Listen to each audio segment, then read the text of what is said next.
Muy bien. Pues buenas tardes. Estamos otra vez aquí en nuestros eventos de los jueves para entrevistar a Rafael Ortega. Muy buenas, Rafa. Hola, Antón, ¿qué tal? Muy bien. Pondremos después el disclaimer, pero bueno, todas las recomendaciones o los comentarios que vamos a hacer son a título informativo. Es importante que hagáis vuestra propia investigación y que os asesoréis bien antes de hacer cualquier inversión. Rafa es ingeniero industrial, licenciado en Administración y Dirección de Empresas, lleva más de una década invirtiendo. Empezó con el patrimonio familiar y ahora es gestor de MyInvestor Cartera Permanente, de River Patrimonio y de River Global. Mucha gente nos pregunta, Rafa, ¿creéis que es un buen momento ahora con toda la incertidumbre que hay de empezar a invertir o es mejor esperar un poco y tener el dinero en una cuenta corriente, en una cuenta remunerada? Eh, bueno, esa es la pregunta del millón de siempre, ¿no? La realidad es que nadie sabe lo que va a ocurrir en el futuro y al final invertimos porque tenemos la esperanza de que nuestras inversiones nos van a dar dinero, ¿no? Invertimos en activos productivos, invertimos en activos defensivos y lo hacemos porque sabemos que a largo plazo esas inversiones nos van a dar un rédito. Entonces, al final esa es la apuesta que todos estamos haciendo, ¿no? Es verdad que todas estas inversiones tienen una esperanza positiva, pero a corto plazo pues es totalmente factible que empieces a invertir y tus inversiones vayan en tu contra, incluso con una cartera diversificada, incluso con la máxima diversificación posible. La inversión tiene volatilidad y se puede poner en tu contra, pero al final lo que tienes que hacer es, como decías antes, asesorarte bien, saber cuál es el nivel de volatilidad, de pérdida máxima que estás dispuesto a asumir, escoger una cartera que se adapte de verdad a tus objetivos en ese sentido, buscar, y esto desde mi punto de vista, buscar que la cartera esté lo más diversificada posible, sea lo más todoterreno posible, de acuerdo a las limitaciones que tengas, al patrimonio que tengas disponible, a las opciones que hay. Y una vez has hecho todo esto, pues invertir con normalidad. Y el único caso en el que se me ocurre que alguien podría tener miedo mayor de lo normal a empezar a invertir es si de repente te encuentras con una cantidad de dinero que es muy alta con respecto a lo que ya tienes invertido, ¿no? Estoy pensando, no sé, quizás llevas muchos años ahorrando y no has empezado a invertir nunca, entonces, pues bueno, eso ya es una cantidad alta. Quizá, no sé, has hecho una venta de una vivienda, de un negocio, has recibido una herencia, tienes un bonus, no sé, una cantidad que de repente aparece ahí y que es más de lo que estás acostumbrado. Entonces ahí, bueno, hay distintas maneras de gestionar eso, pero yo suelo decir que una cosa que tiene bastante sentido y que psicológicamente te deja bastante tranquilo es mete la mitad ya y prorratea la otra parte, ¿no? Quizá coge 12 meses, un poco más de tiempo. Eso sí, siempre, de nuevo, escogiendo bien en dónde lo inviertes, con algo que tenga sentido para tu perfil, etcétera. Pero una vez visto eso, haces ese criterio doble y entonces, pues bueno, sabes que por lo menos has acertado después, a toro pasado, con parte de la inversión habrás acertado. Y lo más normal es que aciertes con la inversión que hiciste de golpe, pero en esos casos en los que justo inviertes y de repente hay caídas, pues por lo menos vas a empezar a prorratear a la baja, vas a ir viendo o vas a entrar en ese periodo de pérdidas con más tranquilidad, vas a aprovechar la oportunidad y saldrás reforzado de esa, ¿no? Entonces, siempre yo no soy muy amigo de intentar hacer una valoración macro sobre si es el momento de entrar o de no entrar, porque yo en concreto no tengo ni puñetera idea, no es para nada mi expertise y no sabría cómo hacerlo. Entonces yo prefiero estar siempre invertido, pero con algo que tiene sentido para ti y bien diversificado. Así lo explicas en tu libro, ¿no? Y aprovechando la diversificación, o sea, diferentes activos que se comporten, o sea, que aporten valor en diferentes momentos del ciclo económico, nos ayuda a compensar también esta volatilidad. ¿Cómo se han comportado los fondos que gestionas en el último mes, los últimos 2 meses? Rafa, cuéntanos un poco. Bueno, pues la verdad es que las cifras no las tengo en la cabeza porque justo mañana es día 4 y es cuando escribo las cartas, ¿no? Pero más o menos sí que te puedo decir que te diría que seguramente River Global es el fondo que mejor lo ha hecho en el último mes seguro. Creo que hace un día o dos estaba casi en un 4% en el último mes. Venía de ir un poco más bajo, es un fondo que invierte es un mixto agresivo, pero realmente tiene un porcentaje muy alto de renta variable en compañías pequeñas. Y justamente las compañías pequeñas, en concreto las compañías pequeñas que podemos categorizar como value, lo han hecho muy bien en este último mes y entonces pues el fondo ha venido a recoger ese comportamiento y es el que mejor lo ha hecho este último mes. Después, cartera permanente también lleva un periodo de un par de meses o un mes largo muy bueno porque se han juntado dos activos que lo han hecho especialmente bien a la vez, que son la renta fija de largo plazo, el activo que mejor lo ha hecho realmente de los tres principales de la cartera permanente, la renta variable que también ha sumado y entonces con el oro que más o menos estaba plano y el efectivo te quedas en un punto ahí intermedio, te diría que debe estar en un 2 y pico por ciento, por ahí más o menos en el último mes. Los últimos días han Se te sido un poco entrecorta un de poco. bajadas, entonces estoy diciendo cifras que no son definitivas, ¿no? Pero eh, no son cifras definitivas, pero más o menos por ahí se está moviendo la cosa. Y el más perjudicado ha sido Río Patrimonio porque en este último periodo, donde ha subido tanto la renta fija, de repente ha subido la renta variable, eso le ha venido bastante mal a la parte defensiva que tiene que ver con volatilidad. Y de rebote, porque no es el motivo por el que ha pasado, pero de rebote, futuros, que tiene una exposición muy alta a divisas, que tiene una exposición muy alta a commodities. En algunos de esos mercados ha habido pérdidas y entonces eso ha hecho que la estrategia se quedara un poco plana, incluso en los últimos días que tuviera algo de caída. Entonces, digamos que de esos cuatro diversificadores que tienes, en la parte que compensa la renta variable, pues la renta fija, que no es el único que tienes, no ha movido tanto la aguja. Aún así, el resultado es positivo, debe estar en un 1 y pico por encima, ¿no? Al final, lo que digo siempre, si uno entra en cualquier web de análisis de fondo, pinta cartera permanente frente a renta variable global, oro, bonos de largo plazo efectivo, va a ver que el comportamiento va a estar más o menos en el medio, ¿no? Si te vas a River Global, realmente te darás cuenta que la correlación ahora, por el tipo de estrategia que es, tiene una correlación muy alta con Small Cap Value, aunque solo está invertido el 80% de renta variable, pero por cómo está configurado es casi una exposición pura a Small Cap Value. Si quieres, ahora hablamos un poco de ese tema, que sí que hay bastantes preguntas en River Global. Y en River Patrimonio, si tú comparas pues, futuros, un fondo de volatilidad como el Amundi World Volatility, bonos de largo plazo, oro, renta variable, pues ahí vas a ver que más o menos se queda en el medio. Y eso es lo que estamos viendo y eso es lo que esperamos que sigan haciendo los fondos. Sí que digamos que River Global siempre vas a tener esa correlación con Small Cap Value por cómo está compuesto. My Investor, cartera permanente, eh, bueno, tiene ese comportamiento un poco más todoterreno de la cartera permanente, en el sentido de que no depende únicamente ni de renta variable, ni de renta fija, ni de oro. O sea, es un equilibrio entre esas tres piezas.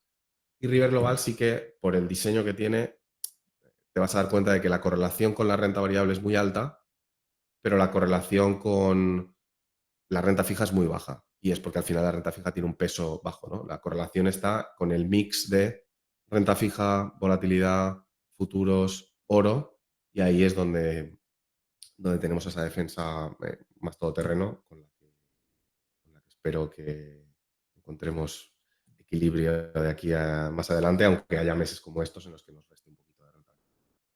Muy bien. ¿Qué filtros se utilizan en River Global para hacer esa selección de empresas value, de esas pequeñas compañías? Se entrecorta un poco tu audio, no sé si tienes alguna manera de tocarlo. Se entiende bien, pero se entrecorta un poquito. Pues a ver, debe ser un poco la conexión, no sé si... déjame que mire un momento. Sí, No sé, en principio debería tener buena señal, pero ok. bueno. Vale, seguimos. Me habías preguntado, ¿Qué perdona. filtros utilizas en River Global para hacer esa selección de pequeñas compañías value, para escoger? Vale, pues mira, si te parece voy a ir a un... Hacemos un repaso bastante completo a todo Sí, y lo vemos bien. Hay un artículo que si a alguien le interesa esto puede leer en el blog que habla de, creo que es introducción o algo así, introducción a la inversión directa en factores, donde hacemos un repaso a cómo crear un índice, ¿no? Realmente, River Global, en ese 80% aproximadamente que está invertido en renta variable, no es que, no es que sean unos filtros. En realidad lo que hacemos es construir un índice. Y construimos un índice que es un índice multifactor. Entonces, esto, digamos que habría dos maneras de hacer esta gestión. Una podría ser, aplicas una serie de filtros y solo inviertes en las compañías que cumplen todos los filtros. El problema es que históricamente eso no funciona muy bien y no funciona muy bien porque al final eliminas muchísimas compañías y te quedas con muy, muy, muy, muy poquitas y entonces a veces necesitas tener como unos filtros que no... O sea, digamos que em, estás pidiéndole tantos requisitos que te acabas perdiendo muchas compañías que quizá lo acaban haciendo muy bien por algunos motivos sin necesidad de hacerlo bien en todos los motivos por los cuales una compañía podría ser rentable, ¿no? sí, Entonces, lo que muchos estudios académicos terminan determinando es que es mejor hacer rankings que hacer filtros.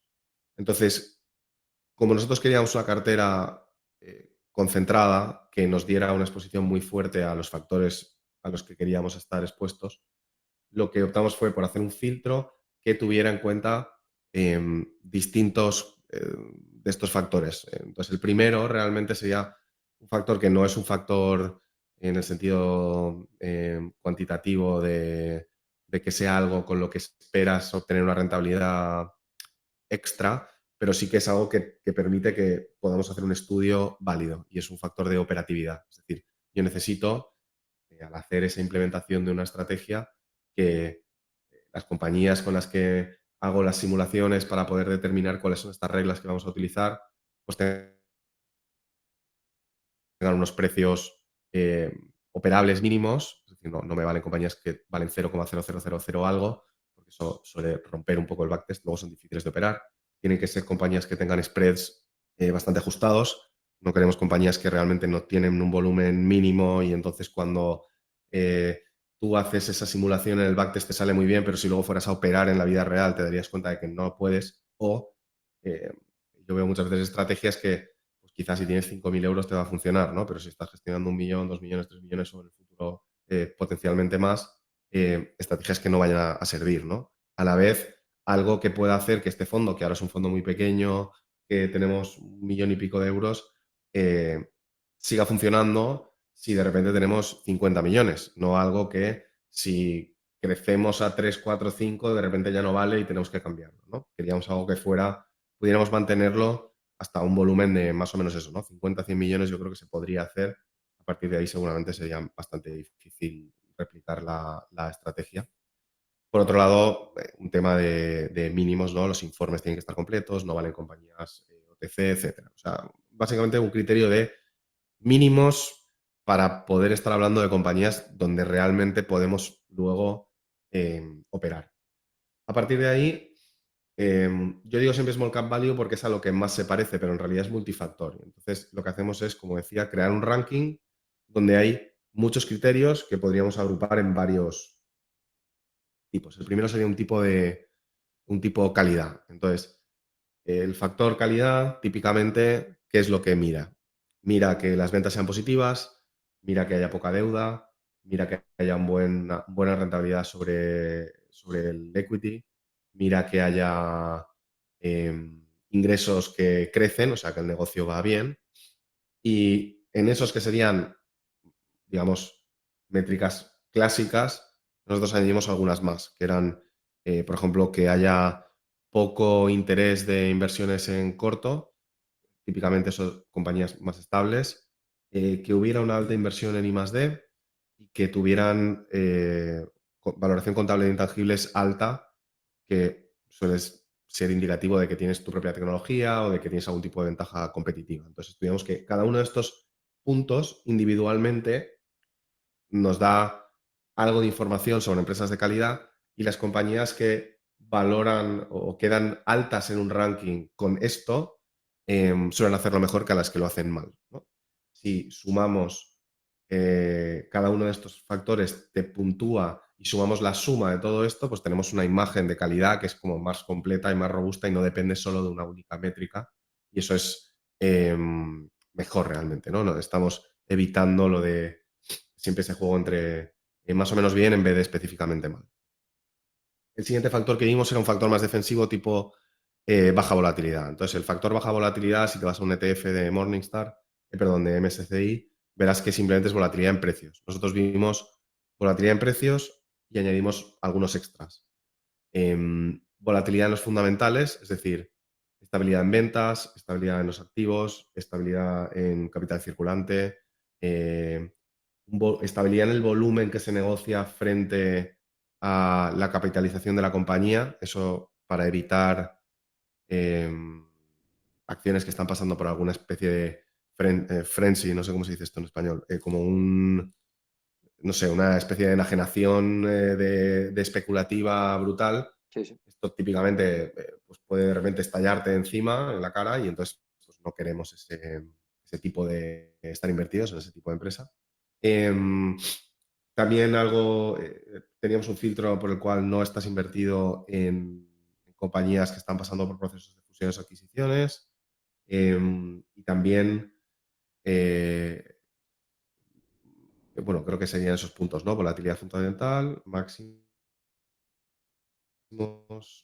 Sí, esos serían esos puntos en cuanto a baja volatilidad. El siguiente, más ofensivo, momentum. El momentum típico es que los precios hayan subido en distintos plazos de tiempo. Entonces utilizamos distintas medidas, pocos meses, 6 meses, 12 meses, etcétera, el típico momentum clásico. Y aparte de ese, otras maneras de medir momentum, con el ratio de Sharpe, momentum con las métricas operativas, de nuevo esa idea de ventas que suben, beneficios que suben, activos que suben. Esto es que es una idea un poco repetida también con el tema de la calidad. Y así como no queremos volúmenes en negociación altísimos frente al capital, un volumen de negociación que va en aumento sí que suele ser un indicativo de que hay interés en esta compañía y sí que suele acompañar aumentos de precio, ¿no? Es otra manera de ver ese momentum que también nos parece interesante, y que vimos que de nuevo, individualmente, cada uno de estos puntos, la cesta de compañías que tienen mejor puntuación en esto lo hace mejor que las que no. Lo sumamos todo en ese multifactor y nos da compañías que en general baten a las que están en la parte baja de estos rankings. Y luego finalmente el value también clásico, donde pues estás siempre analizando el value contable, ¿no? Precio flujo de caja, precio beneficio, precio ventas, precio valor de empresa, precio activos, este tipo de rankings. Y sí que, como diferencia a lo que se suele encontrar en un ETF de un factor value, no solo compañías estadísticamente estadísticamente baratas en el mercado, sino también valorando cómo están dentro del sector. Y aquí la idea es que lo que no quieres es estar invertido en compañías que están baratas porque están todas en un sector que está muy barato, porque quizá pues, es un sector que está en declive o un sector que está pasándolo realmente mal, ¿no? O sea, no es un rollo de ser contrarian, es que escojas dentro del mercado las compañías, o valores mejor con este ranking las compañías que están más baratas frente a comparables. Y entonces todo esto nos da una puntuación, y con eso creamos un ranking y un percentil. Y entonces semanalmente en nuestro programa nos canta cuáles son las compañías desde la que está en la posición en el 100% hacia abajo, las compañías, y cómo estos los datos van cambiando, pues cómo estás en ese ranking, digamos, de puesto número 100 al puesto número 1, ¿no?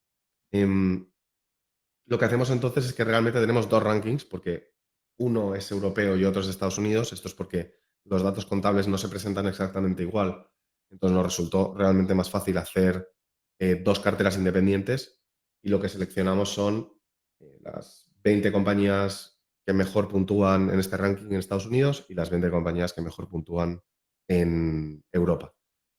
Y no es que todas las semanas vendemos y compramos las que no están en el top 20, sino que luego hay una serie de reglas que te permiten, pues una vez entras en el ranking, hay un tiempo mínimo que estás dentro, puedes bajar hasta por debajo de tal porcentil para no salir. O sea, hay una serie de medidas que tomamos para evitar estar haciendo una rotación innecesaria, ¿no? Cambiar la compañía 99 por la compañía 96, pues seguramente no hay mucha diferencia, pero la 99 frente a la 50, pues igual ya sí, ¿no? Y sí que vemos que, de nuevo, estadísticamente, cuando una compañía entra en ese top 20, top 10%, no, perdón, esto es el top 1%, pero en ese top 10, top 20 de las compañías mejor valoradas por este ranking, tiende a hacerlo mejor en un periodo corto de tiempo después de entrar, ¿no? Y ese extra que te puede generar frente a un índice small cap value normal va bajando con el tiempo en la medida que deja de estar en esas posiciones altas. En la medida que se actualizan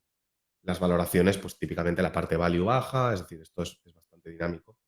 Y todo esto lo hacemos para evitar una cosa que no nos gusta mucho de los ETFs de factores disponibles, la mayoría, especialmente los europeos, que es que casi todos hacen una cesta una vez y no la cambian en 6 meses, y como además publican las reglas, muy claramente se sabe qué es lo que va a entrar y qué es lo que no, cuando van a hacer el próximo cambio, se sabe el día y todo, pues es bastante fácil que les hagan un poco de front running y que pierdan algo de la ventaja al tener que comprar cosas, pues, un poco peor de lo que lo podrían haber comprado.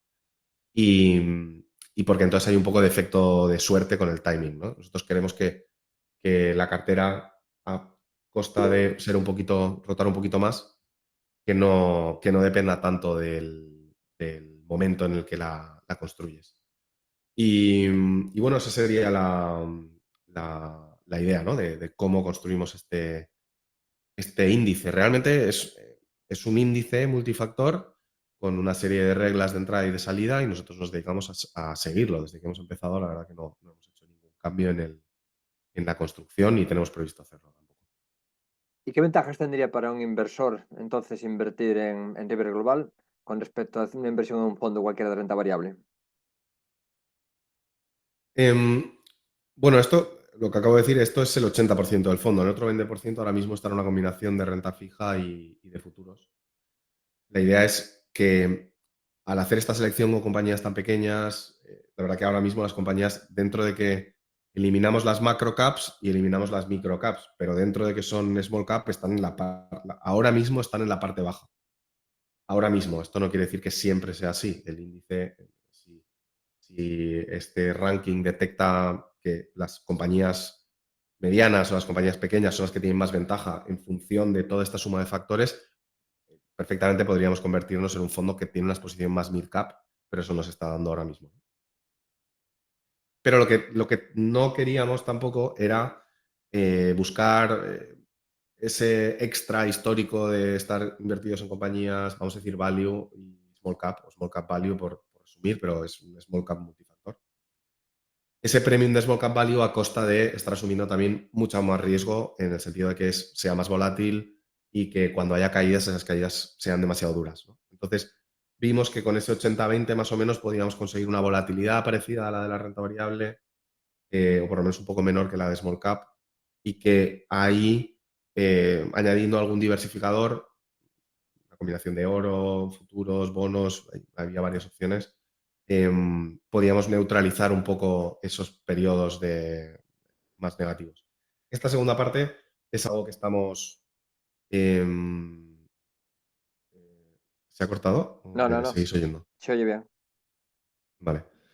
Em, Esta segunda parte es una cosa que estamos ahora estudiando para ver si con estas nuevas herramientas que han aparecido se puede incorporar alguna cosa un poco diferente.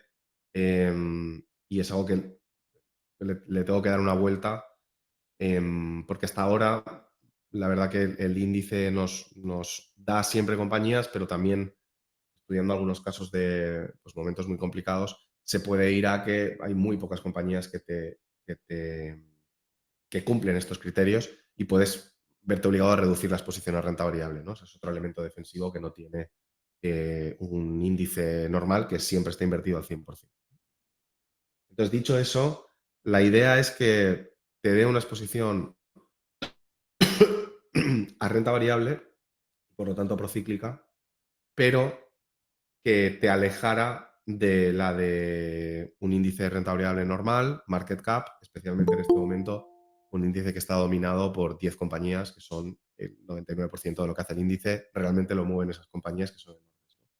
Entonces, si estás buscando algo de diversificación a tu renta variable, a tu exposición más procíclica y estás interesado en small cap o value o algo así, pues esto es un complemento a eso o una alternativa a eso. Ahí es donde yo lo veo. No lo veo como un sustituto puro de la renta variable por cómo está compuesto ahora, que como te digo, es más small cap value que renta variable global, ¿no? Pues ahí es donde veo yo que tiene este encaje. Potencial de diversificar tu parte procíclica como una alternativa a la renta variable o como un complemento. Una alternativa, es decir, como un complemento a tu exposición a renta variable, quería decir, no como una alternativa pura a cambio en MSCI World por esto. Muy bien. ¿Alguna novedad prevista tanto para River Patrimonio como el Return Stacking que nos quieras comentar?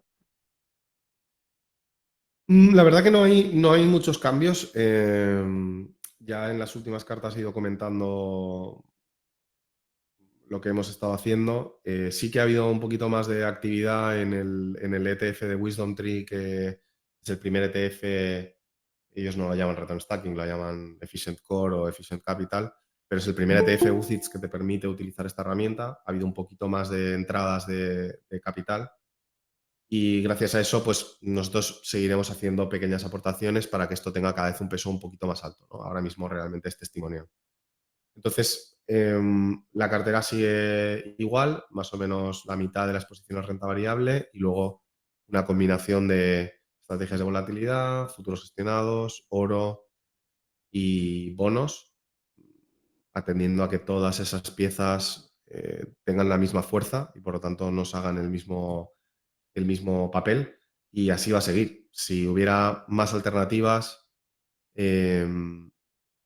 de este tipo de productos, pues sí que es posible que incorporáramos más a River Patrimonio, pero aún así River Patrimonio siempre va a mantener, porque es un poco el plan, siempre mantiene el perfil de que esto es una cartera 50% renta variable y el resto diversificadores, ¿no? Así como últimamente está hablando de las carteras todoterreno, estas son carteras que ya rompen un poco más esa idea de qué significa equilibrio y nos vamos a otros pesos muy diferentes, típicamente con mucha menos renta variable, muchos más bonos y un mix un poco distinto. Aquí siempre va a ser una cartera donde entre el 40 y el 60% renta variable, con el resto vamos a ver qué podemos incorporar para que no dejes de tener esa exposición procíclica que yo sé que mucha gente quiere tener. Yo sé que no todo el mundo está súper convencido de una cartera todoterreno con poca renta variable. Entonces, que tengas eso, pero que lleves el casco puesto, ¿no? Y que si viene algún periodo complicado, no necesites acertar con qué tipo de defensa es la que toca, ¿no? Creo que la pena en River Patrimonio, que lo dije ayer también en unas entrevistas que estuve haciendo, es que tuviéramos ese problema con que el año pasado estos elementos que yo quería incorporar hayamos tardado tanto en poder meterlos en la cartera, porque realmente el año pasado fue cuando hubieran hecho una diferencia drástica. Y esto no lo digo a toro pasado, podéis ir al blog y ver que estábamos hablando de futuros gestionados a principio de 2022 o a final de 2021 estábamos hablando de todo esto y no se pudo incorporar porque no se pudo hacer y en ese momento pues brillaron, ¿no? Y ahí es donde realmente se ha visto el interés. Este año, por ejemplo, toda la parte alternativa lo ha hecho un poco peor. Es verdad que ha habido un momento durante el año que los bonos han caído fuerte y nosotros nos hemos mantenido bastante planos. Ahora han rebotado bastante fuerte y nosotros hemos seguido creciendo también bastante poco a poco. De todos modos, eso es lo que es positivo, que mantengamos el perfil de retorno-riesgo bien y que tengamos cada vez menos vaivenes. Históricamente, si nos vamos atrás, en algunos artículos he compartido algunas gráficas, es lo que vemos, que esas defensas, o sea, que una cartera que combina renta fija, futuros, oro y bonos, es mucho más estable y te va a dar una defensa mucho más confiable ante cualquier tipo de crash. Entonces, ¿cuándo va a venir el crash? ¿Cómo va a ser? Ni idea. Y por eso la combinación. Y eso es, realmente no hay mucha Mucha, más mucha gente historia nos detrás. pregunta por eso mismo, por cuál es el mejor casco para protegerse, ¿no? Y al final lo que nos comentabas tú en varias charlas es que dependiendo del momento funciona mejor una protección u otra, entonces es mejor estar preparado, estudiar cuál es el peso adecuado para tener la cartera equilibrada y estar preparado para hacerlo razonablemente bien en cualquier escenario que se dé, pase lo que pase. Sí, claro, esto, digamos que para el inversor que se compara con el benchmark, y si nuestro benchmark o nuestro índice es una cartera de acciones y bonos, pues claro, naturalmente cuando los bonos sean el mejor diversificador, tú por definición te vas a quedar un poco detrás, ¿no? Eso va a ser siempre así, ¿no? ¿Qué pasa? Que es que no siempre son el mejor diversificador y además la rotación en esto es bastante rápida, no es un tema de que te puedas pasar 4 o 5 años siendo el mejor, ¿no? Eso pasa poco, realmente. Futuros, sobre todo, tiene una correlación muy variable con renta fija, a veces está correlacionado positivamente, a veces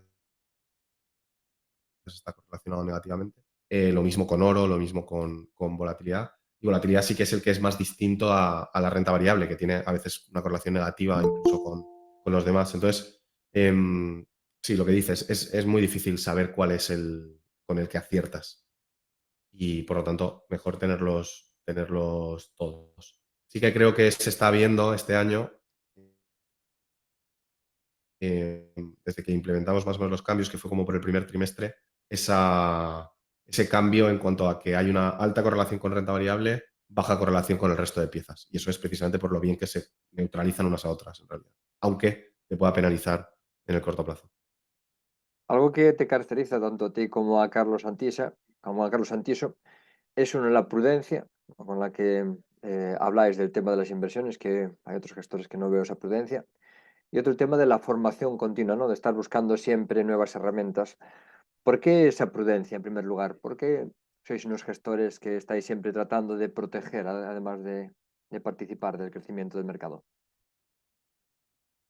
Bueno, yo creo que por incertidumbre, ¿no? Porque realmente no sabes. Entonces, y cuanto más estudias, pues más te das cuenta de las cosas que no sabías o las cosas que no estabas teniendo en cuenta. Entonces, yo, en el patrimonio, la evolución de la cartera va precisamente de, oye, aquí hay un punto débil, ¿cómo lo podemos corregir? Em, Oye, esto se puede hacer, no se puede hacer. Hay un montón de cosas que hemos estudiado y que al final no se terminan aplicando. Eso es pues, un trabajo que se hace que luego no se ve. Pero es porque realmente nadie sabe lo que va a pasar. Entonces yo de verdad creo que ante esa incertidumbre, pues lo mejor es verdadera diversificación, que al final es gestionar ese riesgo. No sé cómo va a ser el futuro y solo tengo una vida. Entonces, no me la puedo jugar a que justamente en el periodo en el que a mí me toca estar aquí invertido como ahorrador o como profesional, pues no me la puedo jugar a que me salga bien, ¿no? Simplemente a tener suerte y ya está. Lamentablemente, el precio a pagar por no tener mala suerte, o sea, asegurarte de que no te van a tumbar, es que también eliminas la probabilidad o la posibilidad de tener muy buena suerte. Pero bueno, eso es por diseño. Entonces, no pasa nada, no me preocupa mucho eso. No te preocupa ganar todas las etapas, pero sí terminar el tour, ¿no? Terminar la carrera a largo plazo. Exactamente, ese es el tema. Cuanto más tiempo te mantienes en la carrera, perdona, más probable es que al final alcances el objetivo. Y además que los últimos 15 años han sido extraordinariamente buenos, entonces no tienen por qué ser los 15 siguientes como estos 15 últimos, ¿verdad? Bueno, yo la verdad que soy bastante prudente siempre con este tema, pero últimamente ya empiezo a ser un poco más, no sabría decirte cuál es la palabra, pero empieza a ser un poco más... no me sale la palabra, pero yo es que creo que es imposible ya. Ha llegado a un punto que es imposible que sean igual que los últimos 15 porque el punto de partida es demasiado diferente. Sí. Los tipos no están donde estaban, las valoraciones de renta variable no están donde estaban y el porcentaje de inversión en activos procíclicos no está donde estaba. Entonces, es imposible. Muy bien. Perdonad. Nada. Nos hace Ale aquí una pregunta. Buenas tardes. Quería preguntar si podría haber riesgo con el Bitcoin a largo plazo y que desplace al oro. Por otro lado, saber si el oro ha actuado igual como valor refugio, tanto en Estados Unidos como en Europa. Gracias. ¿Estás silenciado ahora? ¿O no Entiendo te que se escucho? refiere a si Ahora hay sí. riesgo de... no entiendo muy bien la pregunta. Si es riesgo de invertir en Bitcoin o riesgo de que el Bitcoin Primero, yo entiendo que quiere haga que nuestras preguntar inversiones no funcionen. si el Bitcoin es peligroso a largo plazo, si es arriesgado. Como segunda pregunta, si puede desplazar al oro. Y como tercera pregunta, si el oro ha actuado igual como valor refugio tanto en Estados Unidos como en Europa. Vale, ok. Em, Perdonad, ¿eh? Si puede desplazar al oro como activo refugio, digamos. Sí, perdonad. Es que tengo la garganta tomadísima. A ver, en cuanto al riesgo de invertir en Bitcoin, primero por explicar todos los riesgos, ¿no? El Bitcoin yo lo veo como un dinero en fase de adopción.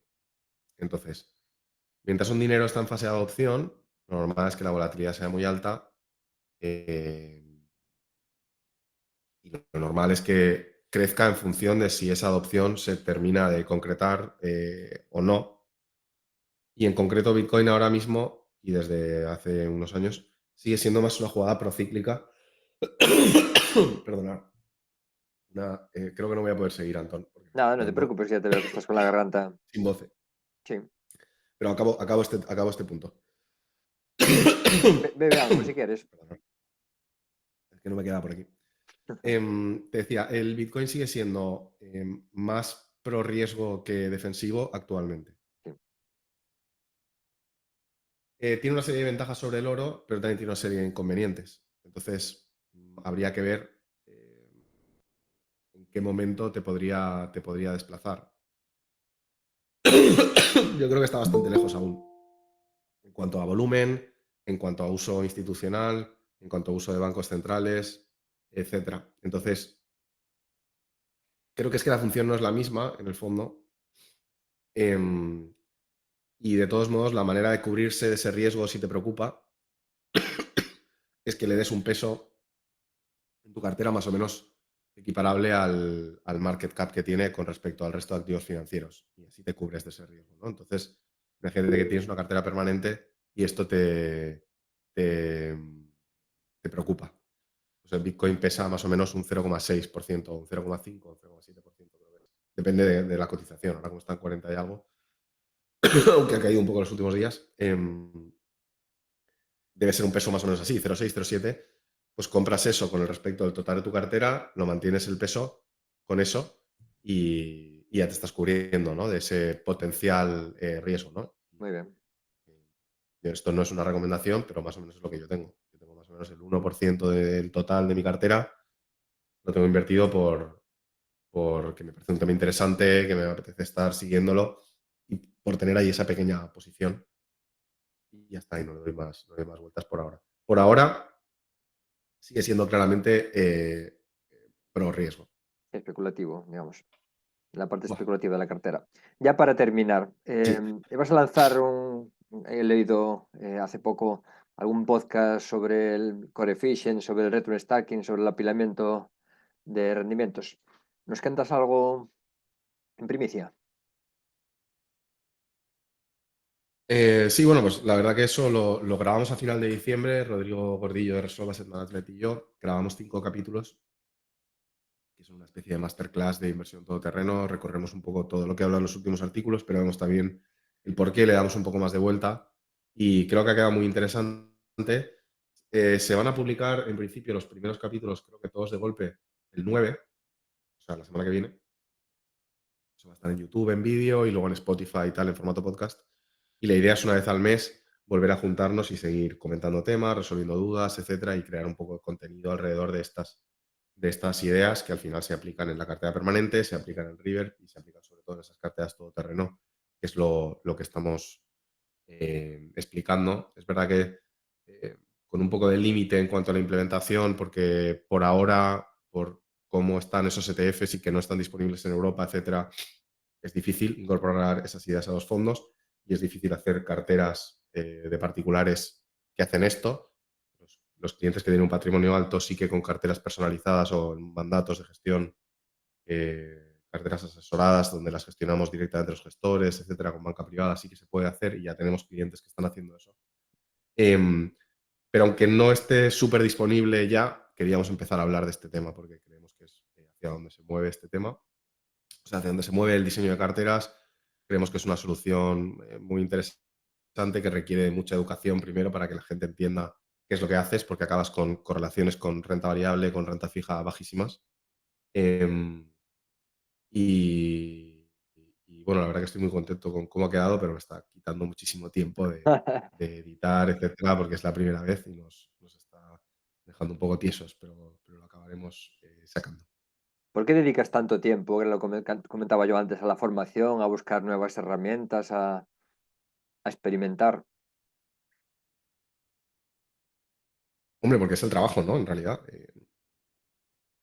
A ver, en cartera permanente, por ejemplo, cartera permanente sí que la idea es, esto es una cartera pasiva, hemos hecho esta implementación, en principio no hay motivos para cambiarla en mucho tiempo, a no ser que haya un gran cambio muy drástico de normativa o algo así. Y entonces el trabajo es educar, ¿no? Es que la gente entienda el porqué, qué estamos haciendo, etcétera. Entonces es un trabajo más de educación y en el resto, ahí sí que me permito incorporar innovación y sí que es verdad que en los últimos 2 años, 3, pues está habiendo bastantes cambios de normativa, cosas que se integran, hay mucha innovación en Estados Unidos que poco a poco va llegando a Europa y yo quiero estar un poco en la vanguardia de todo eso, de lo que me parece interesante, claro, de lo que no, pues no. Con la idea de que la cartera cada vez sea más todoterreno, cada vez sea más eficiente, a riesgo de que tenga siempre un poco más de tracking error, no haga lo mismo que los índices, pero por ahí se va a seguir moviendo el, el- el motivo. O sea, al final es lo que creo que tengo que hacer. Muy bien, Rafa. Pues muchas gracias. Vamos a dejar enlaces tanto a los podcasts como al artículo que comentabas de River Global. Dejaremos también el descargo de responsabilidad que comentábamos al principio. Te agradecemos que con la Bueno, tos que tienes que hagas el esfuerzo de estar con nosotros para tratar de contestar a las dudas que nos están comentando los clientes y nos vemos en el próximo capítulo. vale, gracias Antón, gracias a todos por estar ahí. Muchas gracias a todos por la participación.